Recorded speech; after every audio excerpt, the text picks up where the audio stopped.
Hi, my name is Nadzin, and I'm the beekeeper at the Canada Agriculture and Food Museum. Since 2011, there's an observation hive at the museum in which a colony of honeybee, a family of bee, lives. In the colony, there is one queen, there are thousands of worker bees, and during the summer, a few dozen drones or male bees. The hive contains 4 frames in which the bees store food, pollen, and nectar, and where the queen lays the eggs. Visitors can observe the bees through a glass window on both sides of the hive. I'm often asked questions about the colony and how I care for the bees. And today, I'm here to answer your questions. I'm often asked if the bees can get outside the hive. And yes, they can, and this is how.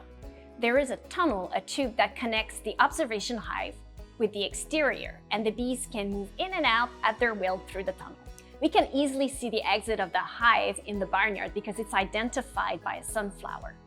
Let's move to the next question. Do you feed the bees? Yes and no.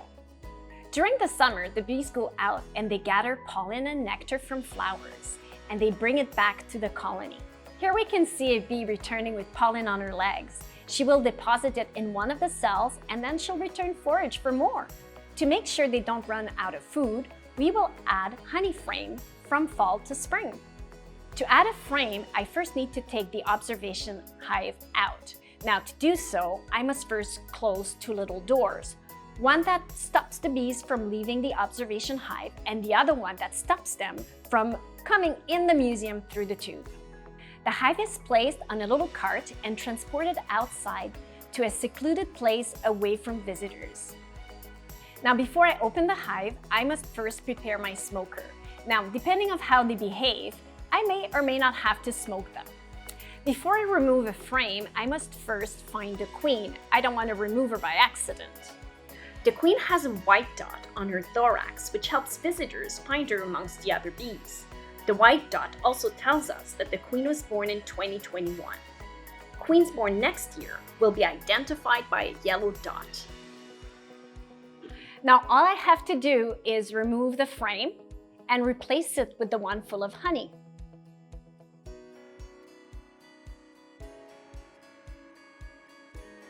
Almost done. Now let's close the whole thing up, and the beehive is ready to go back to the museum. Now the only thing left is to open the 2 doors. We can see that there are many bees who came back from foraging, and they're ready to go back inside the hive.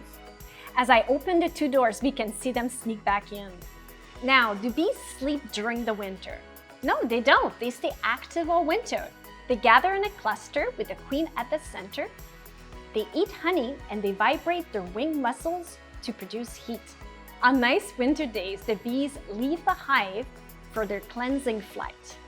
After holding it in for weeks, even months, they finally go out and they can empty their intestines before quickly going back inside the hive. There you go! I hope that you enjoyed learning about the museum's bees and that I have answered all your questions about their care. See you next time!